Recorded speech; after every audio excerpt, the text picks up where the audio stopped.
Good evening, everybody. Welcome back to Into the Veil. I'm your host, Rachel. I thought tonight we'd spend a little time together talking about who I am. You've all been great about following along and trusting the intuitions, the visuals, the messages that I receive.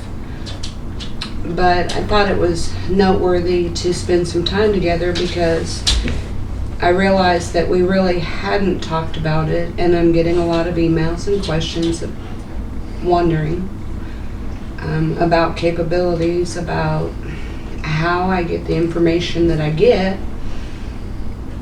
And really, it's kind of difficult to describe something you are that you've always been.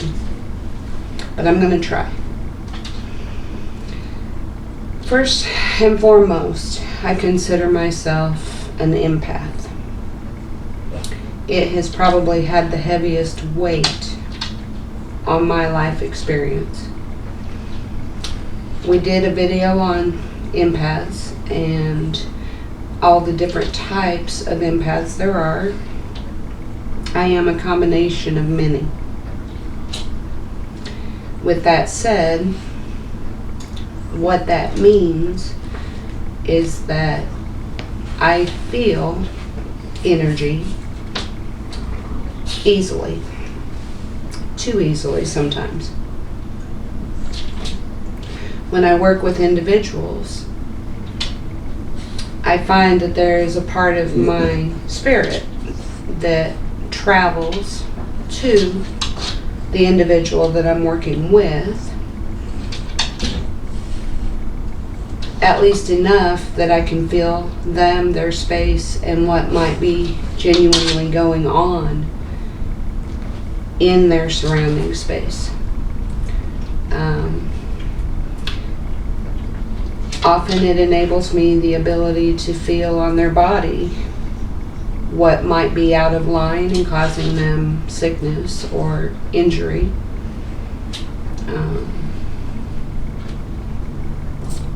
Being an empath, for those of you that are, you know already, is a little bit of a challenge because you have to learn to delineate what's yours, what belongs to someone else.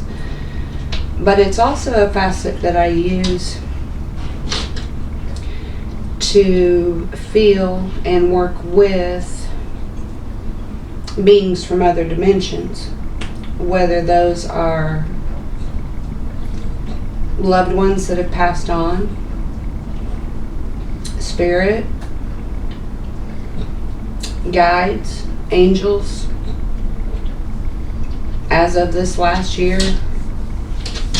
it has brought in the energy of Sasquatch, the elementals, and others that I don't film, primarily because they are more happenstance, they're more random.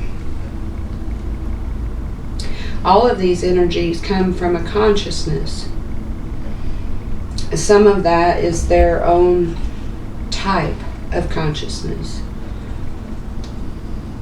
But in my experience, the majority of them, other than some of the discarnates, have been very high vibrational. I reached a point when I was about 18, 16 to 18, where I found out I was actually a trance medium. And I had a few unusual experiences in that. One of which was not an energy that I would have normally welcomed, although it didn't do anything to harm me. It rattled me. So with that, I kind of capped off that ability, at least for a period of time, because I think I had the need to feel like I had some control. I did not at that time, trust that I was safe. And I was not willing to risk doing or being a part of anything I didn't understand. With the stage that I'm in now, I have the right people around me that I could feel secure in doing that. I just have not really expounded on it because I've still been able to channel freely and haven't had the need.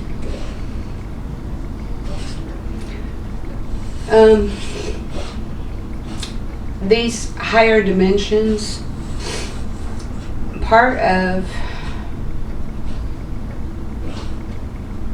thinking of the best way to explain it, part of my gifts are in what we call clairaudience. It's probably the stronger or equal to clairvoyance for me. Clairaudience is being able to hear from these realms, from these dimensions. And they literally, what happens is that the frequency that comes through is simply that. It's a frequency. It's a vibration. And when it reaches me, the beauty of our minds is that we have the ability to give it translation or words that we use because it has a feeling attached to it. So words have frequency. Thoughts have frequency. When a thought is being sent by energetic beings, it often can easily translate into words that I can hear. Simultaneously, there will be visual that goes along with that, and it will usually be something I'm familiar with. In order, it's kind of like when you dream. The dream might seem random, but subconsciously it processes in a way that you can understand. The visuals are very much the same when I'm working with these energies because it will be something that makes sense to me based on the frequency I'm receiving. Really hard to describe, but that's about as close as I can get for the moment. Clairsentience is being able to feel, usually on my physical body, at the very least in my energetic body, if something's around by way of these energies. A lot of times with Sasquatch, for example, an energy will hit my energy field. Their energy will hit my energy field. Each one has their own energy signature. It's just like a fingerprint or a footprint. We also have energetic signature. So when they're very empathic and they feel what we feel in the thoughts that we have, they're very quick to pick up on those.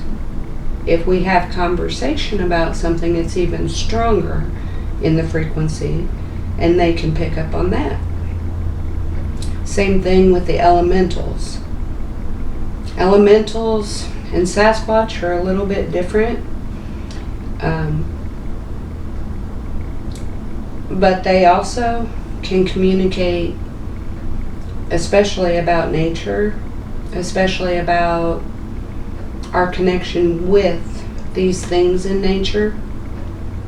They can help us to work with, say, gemstones.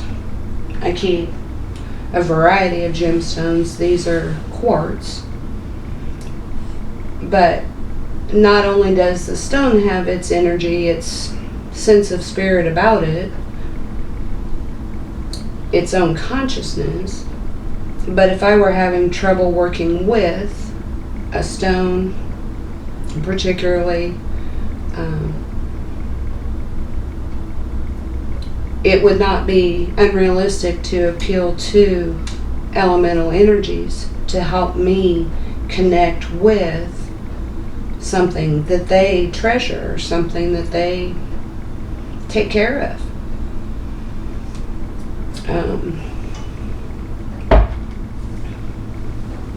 What else?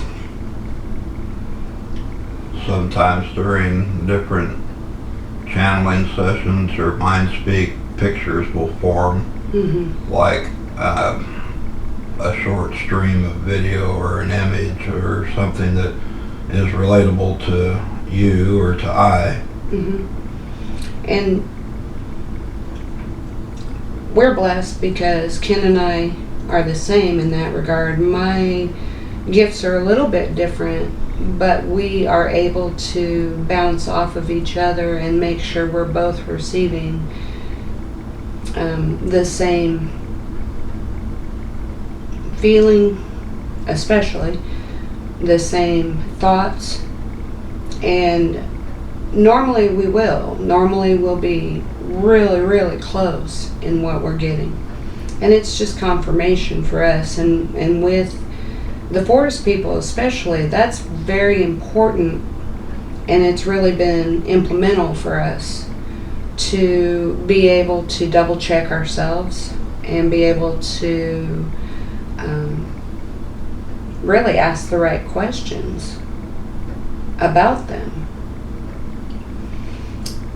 For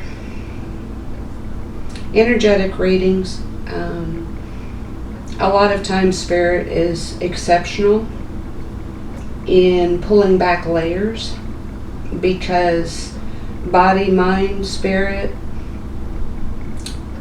the soul are all should be working in unison. Once in a while, if we're off kilter, the spirit is driving this way, the soul might be driving just a little click over here, and emotionally, our emotional body, if it is still holding old hurts or situations, and we still reside in the past, or we still haven't healed that, at some point it begins to even affect our physical body. The physical plane is usually the last place that these things will hit if we are disregarding them and we keep pushing them back and pushing them back on the back burner. So a lot of what, if it's a particular situation that someone's dealing with, Spirit will peel that back a little bit and say, here's your window. This is the cause. And it's normally a change in perspective. It's normally understanding what we're holding, understanding what we think and feel about it, and then realizing what the true gift in it is. Oh, help me think. Questions? Well, I think in regards to that, our natural instinct is to try to stay in a comfortable place, and fear of being uncomfortable keeps us locked in that same mode. So you constantly, repeatedly experience the same thing over and over again until you step out of that box and try something different, or at least allow something different to filter its way through. And fear is a very real thing. And I don't know of anybody that hasn't been subject to fear. It is, it's primarily probably the biggest thing we have that holds us back. But with a shift, if we can bring that fear into a place of excitement, or it creates the same physical response in our body. So if we can shift it and bring it into a better place, it's a little easier to let go of. And a lot of times it's the exposure of our fears. It's the exposure of what holds us back. Laying it on the table, shining a light on it, giving it a name, calling it out for what it is, just being honest about it, instead of trying to treat it like the monster in the closet, instead of trying to avoid it or pretend it doesn't exist. We're made to feel shameful for having fears, and everybody has them. Us, you, everybody. And it's not correct for people to say that fear doesn't exist, because it's a very real thing. But it can be conquered. A lot of times the things that are chained or anchored in our emotions that keep us held back are like a boil that doesn't just quite want to come to that head. Mm-hmm. And the fear of that little bit of lancing it open to get rid of it keeps you from going through the process. That brief moment of uncomfortableness, Mm-hmm. get through it, and the relief comes. And that's the way with a lot of this energy work. It is. I use, on occasion, I have white sage, Palo Santo, which white sage is very good at cleansing and balancing energy. As an empath, I need it. I need to keep my energetic field clean. And that's for more than one reason. Not only do I not want to become overwhelmed with the influx of energies, but if I allow myself to get into any negative space, it becomes apparent very quickly in that as our emotions manifest, for me it's critical to stay positive and to keep the space around me positive, at least the very best I can, because it will begin to show itself in strange manifestations, strange situations or occurrences, and they're just like little flags for me. Now I know that when these things start happening, that there's about a 95% chance that I just haven't taken care of myself and kept my field in the best possible condition. And your energy field is a lot like your physical body. After COVID this summer, I probably have taken better care of my energetic field than I have my physical field, but Palo Santo for me is very purifying. It's kind of seals it for me energetically. It kind of just locks in the higher vibrations that I pull in. Sea salt. I swear by this stuff, so help me. Dead sea salt, a hot dead sea salt bath is phenomenal for pulling negative energy out of your energetic field. And I've actually experienced and have known others that have experienced, the bath water literally changes color if there's a certain amount of negativity in that field. So even if you have physical healing that you're trying to get accomplished, something like a Dead Sea salt bath is not going to hurt you, because if the physical condition is coming out of an internal response system, then it's going to help balance what's going on and can offer relief. It may not be a cure, but it can help. I don't work with a lot of tools. Most of you have seen me with the rods. For me, the copper rods are extremely grounding, but they also have elements that Ken has made these, and they have gold, platinum, silver, and quartz particularly, but they resonate very well indoors or outdoors. If I'm working with them, I intend to only work with higher vibrational beings. And for me, I've worked with these long enough now that I really don't have to think very hard about them. They're kind of just extensions on my energy, because it's integrated enough that it's not really work.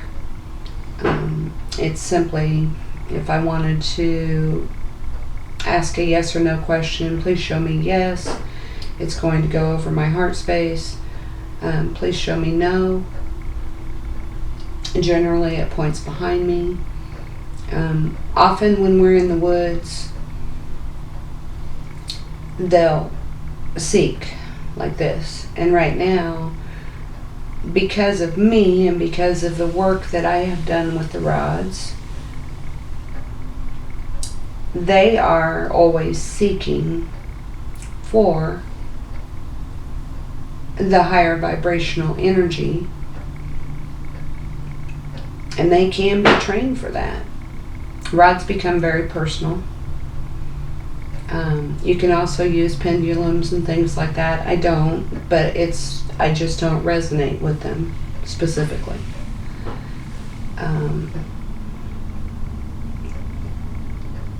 Back in the day, dowsing rods were used to find water, and they usually would use like a peach branch or a willow branch. Willow especially resonates highly with water. Copper for me works well, and I haven't met anyone that can't work with copper, but it's a natural element of the earth, and I feel like that's what we should be aspiring to use, regardless as what it is, whether it's a stone, sea salt, sage, rods that are copper. They should be natural to our space, natural to the field in which we work in. Oh, let's see. I know I'm forgetting things. One of the things to suggest to go back, if you haven't watched it, is the video called Want to Know a Secret? Mm-hmm. Oh, Ormus, yes. Ormus is amazing. It's called Want to Know a Secret, and I'll put a link to that video for you. But I can say for myself, with Ormus, I was able to channel. I've been able to do that since as long as I can remember. What Ormus did do, though, was it expanded the dimensional field for me, and it gave me better vision into matters of realm, matters of universe, matters that were more cosmic even. One of the immediate things that it does, regardless, is increase the bridge between the left Left and and right, right. Mhm. brain hemisphere. Mhm. So you're automatically feeling more in balance, more in tune with what's going on around you. And we have some amazing testimony about the effects that Ormus has created for various people. Now understand, Ormus treats what Ormus wants to treat. Bottom line. It is actually considered more spiritual than physical. Ormus, or Orme, stands for orbitally rearranged monoatomic elements, Orme, O-R-M-E. You can research this on YouTube. We cover a majority of it on the secret video. Right. On the secret video, there's a lot of information about Ormus. But I would recommend Ormus to anyone. It's safe for plants and will grow amazing vegetables. House plants. Yeah, house plants will flourish. It's Yes. safe for animals. We put some in the dog's water. But Ormus is safe for anyone. There's no toxicity. There's no negative side effects that I've ever heard of anyone encountering. Always, if you are under medical treatment, it never hurts to talk to and ask your doctor about it. But the effects of Ormus are immense. And Ormus treats body, mind, and spirit simultaneously. It repairs your DNA. It will open up your true talents and gifts in a way that nothing else can. No coursework. Now, you can read one book after another or listen to one individual or another all day and night, but it is something that you can do for yourself without the dependency of outside sources. And it is almost indescribable in the effects that it has physically, emotionally. It creates balance with the left and the right side of the brain being falling in balance with each other. Lucid dreaming. There's a very strong sense of peace that it brings into your space. In the first couple of days of taking it, you may feel like you want to take naps, or that you're swinging between wanting to take a nap and having a huge burst of energy, and then maybe wanting a little nap. But that is the detox. That is the initial introduction of it into your system, and it does pass. But yeah, we'll put that link on here and make sure that you take a minute to watch it. The effects are astounding.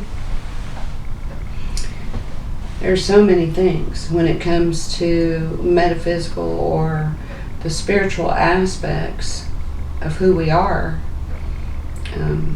The things that I've learned to reach out to, and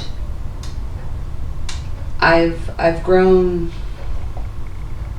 comfortable with a lot of the interdimensional information. When it first started, I gave a little bit of pause. I wanted to work through it, but thus far it's been phenomenal, and it's just really opened up some doors that I guess I didn't foresee needing or desiring to work with, but now that I have, particularly with Sasquatch, I'm so glad. I mean, there are things that you know, but you don't receive the same validation in until you experience it.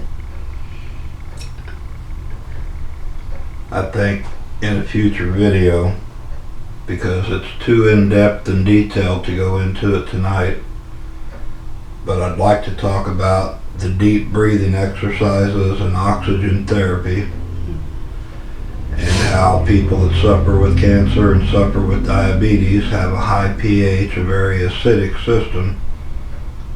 And a simple fact is that cannot survive in an alkaline system, an oxygenated system. And between the deep breathing and the oxygen therapy that we'll discuss at another time, I think you'll be amazed at the information. Mm-hmm. Yeah. But as always, if you have more questions that I haven't covered, I would like to say that who I am is an exact science, but honestly, every day is unfolding into more of who I am. And I work with it as it comes to me, because I know that with spiritual growth and ascension, and that's something else we will probably cover directly, our ascension symptoms. But with these things, one of the greatest things that we can anticipate is change. And we've got to stay mutable in order to grow. We have to be able to kind of go with it as it comes. And it's never going to be more than we can handle. But the newness of it oftentimes will cause us a little confusion or concern. And if there are things that you've asked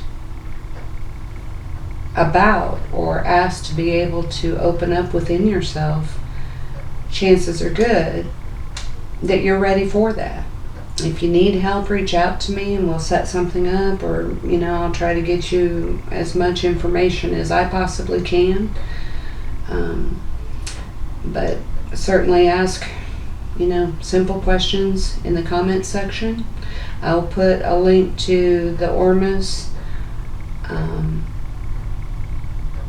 on here. I think that's probably the primary. I appreciate you being with me. I hope you will like, share, and subscribe, and we'll talk to you soon. Thank you.